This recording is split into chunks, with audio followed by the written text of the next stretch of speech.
मेरे प्रिय छात्र छात्राओं, नया सत्र 2020-21 के शुभारंभ पर कक्षा 9वीं में आप सबों को मेरी ओर से हार्दिक बधाई एवं ढेर सारी शुभकामनाएं। कक्षा 9वीं में कोविड-19 महामारी के दुष्प्रभाव के कारण किसी प्रकार की आपके पठन पाठन में असुविधा उत्पन्न न हो, इसके लिए विद्यालय ने ऑनलाइन अध्यापन कार्य का शुभारंभ किया। कक्षा 9वीं में आप संपूर्ण ऊर्जा, पूरे उत्साह एवं तन्मयता के साथ परिश्रम करके सतत समय का सदुपयोग करते हुए अपने जीवन में विकास पथ पर आगे बढ़ें, यही मनोकामना हमारी आप लोगों के लिए है। पाठ पहला, समय की शिला पर। इसके कवि शंभुनाथ सिंह, विधा नवगीत। समय की शिला पर इस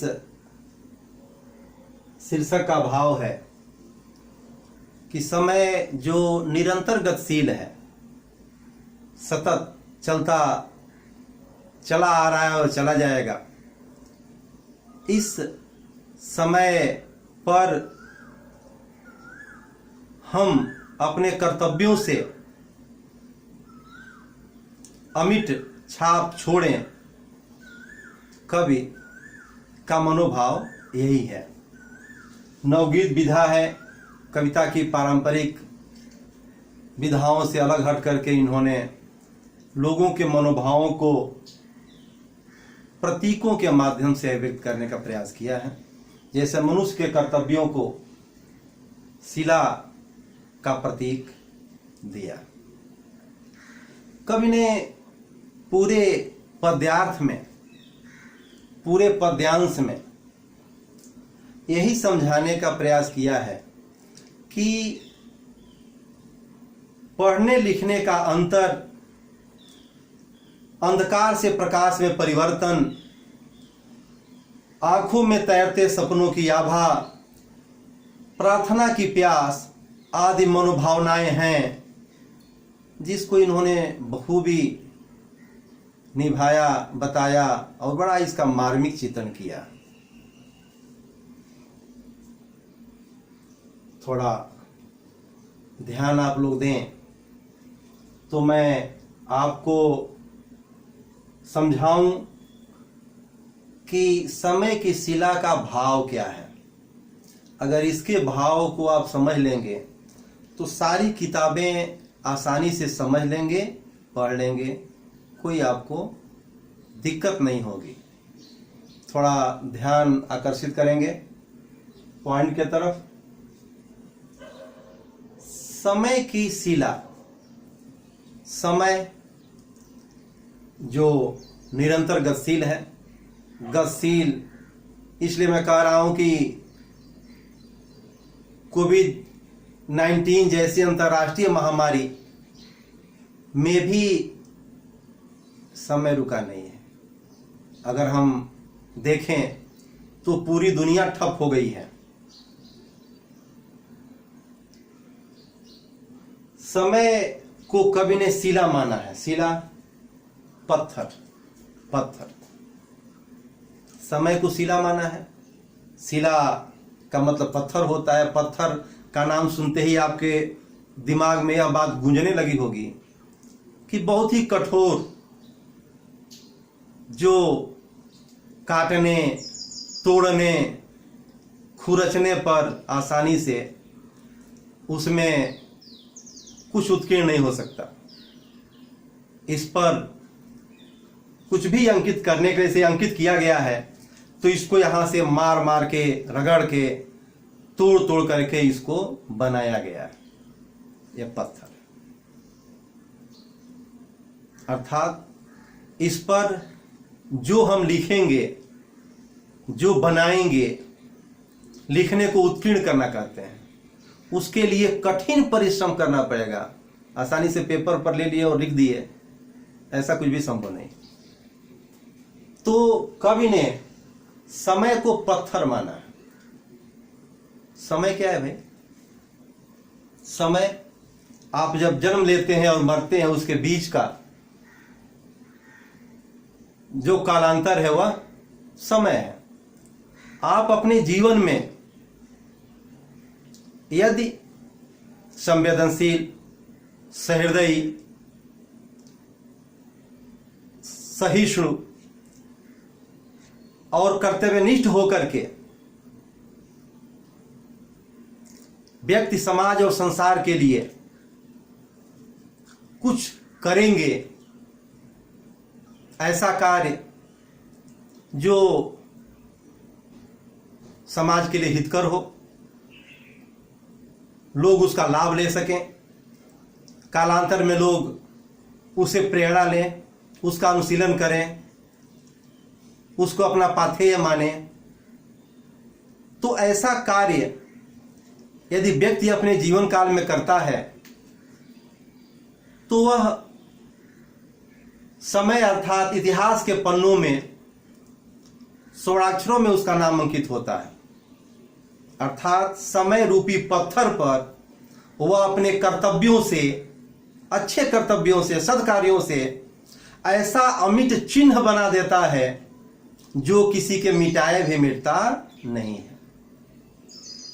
यही समय की शिला का समय की शिला का चित्रांकन है। कवि ने यही बात समझाने का प्रयास समाज को किया है। अगर हम उदाहरण के रूप में देखें तो गांधी जी का जीवन ले लीजिए। गांधी जी एक संपन्न परिवार के बालक थे। अपना जीवन बैरिस्ट्री करके आराम से प्रसन्नतापूर्वक व्यतीत कर सकते थे, लेकिन उन्होंने ऐसा नहीं किया। उन्होंने देखा कि अरे ये फिरंगी तो अपने देश के लोगों को बहुत प्रताड़ित करते हैं, तरह तरह की यातना देते हैं, और हमारे यहाँ बड़ी गरीबी है, भुखमरी है, क्यों न हम इनसे मुक्त करा करके और अपने देश को एक नया जीवन दें। इसके लिए उन्होंने अपने पारंपरिक प्रसन्नतापूर्ण जीवन का परित्याग किया और आम जनता के जैसा जीवन व्यतीत करने का निश्चय लिया। कितना दुस्सह, दुरूह, दुष्कर और कठिन कार्य है। उन्होंने देखा कि हमारा आम व्यक्ति घास फूस की झोपड़ी में रहता है, उन्होंने झोपड़ी में रहने का निश्चय कर लिया। देखा उन्होंने कि हमारे देश के लोगों के शरीर पे तो कपड़ा नहीं है, उन्होंने कपड़ा का परित्याग कर दिया, इस प्रण के साथ कि जब पूरे देश के लोगों को कपड़ा मिल जाएगा, घर मिल जाएगा, तब मैं भी घर और कपड़ा अंगीकार करूंगा। और उन्होंने कितनी यातनाएं सही, आप इतिहास में पढ़े होंगे, अपने बुजुर्गों द्वारा सुने होंगे। उन्होंने सत्य और अहिंसा का रास्ता अपना करके अपने देश को बिना किसी रक्तपात के मुक्त कर दिया, स्वतंत्र करा दिया, और फिरंगी यहां से पलायित हो गए। इसका जो भी आपका क्रियाकलाप था गांधी जी का, उसके कारण उनको 19वीं सदी का महानायक कहा जाता है।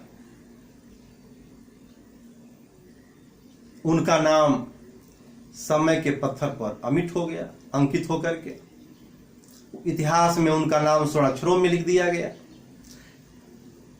उनको जिस तरह हम राष्ट्रपिता, महामानव आदि नामों से, बापू आदि नामों से आज बहुत दिनों के बाद भी हम उनका नाम लेते रहते हैं, हमारे मन मस्तिष्क में है, इसी को कहते हैं समय की शिला पर का चित्रांकन।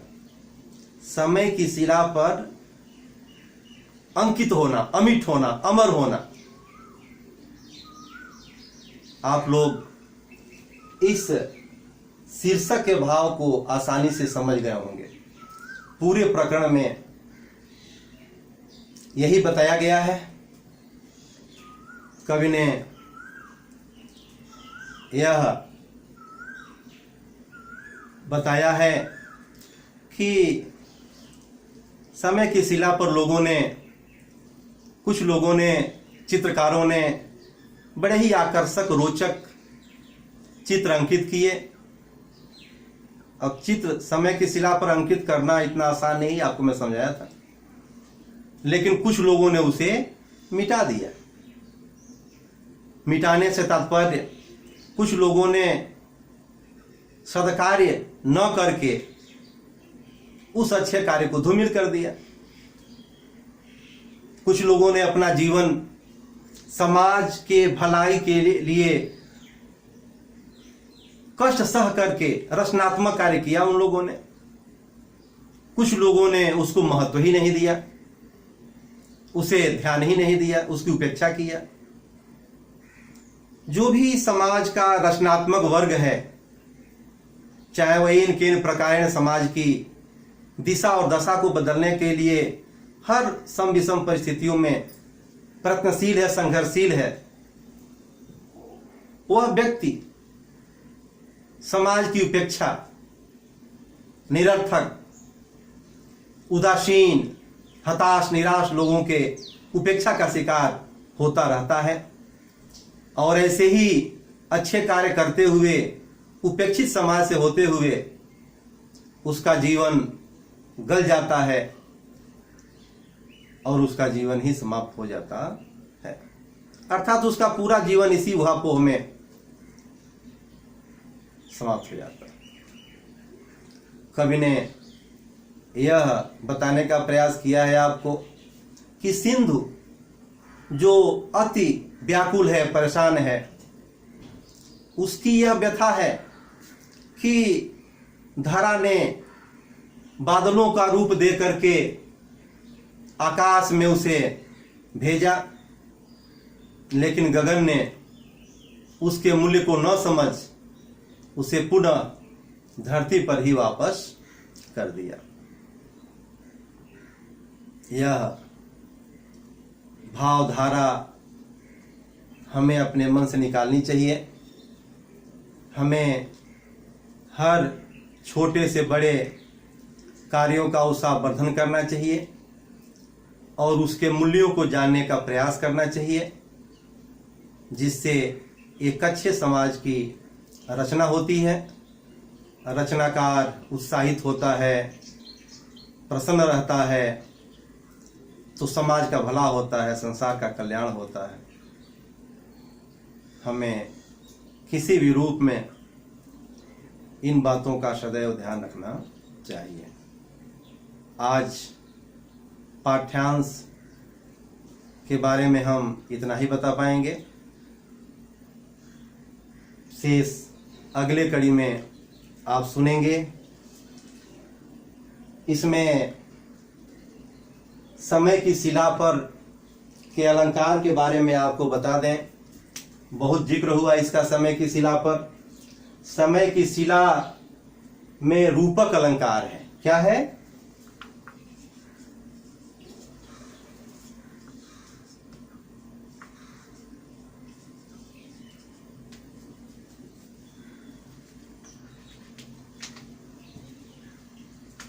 रूपक अलंकार है। यहाँ समय उपमेय है और शिला उपमान है। समय उपमेय में को शिला उपमान बिना भेद के मान लिया गया है। रूपक अलंकार की यह परिभाषा है कि जहाँ उपमेय और उपमान में समानता पाई जाती है, अर्थात उपमेय और उपमान में एक रूपता जहाँ स्थापित होती है, वहाँ रूपक अलंकार होता है। यहाँ समय को बिना किसी भेद के अभेद रूप से शिला मान लिया गया है, यानी उपमेय को बिना अभेद रूप से उपमान मान लिया गया है, इसलिए यहां रूपक अलंकार है। इसको ध्यान में रखेंगे। रूपक अलंकार की परिभाषा, उसकी पहचान। शेष अगले कड़ी में। धन्यवाद।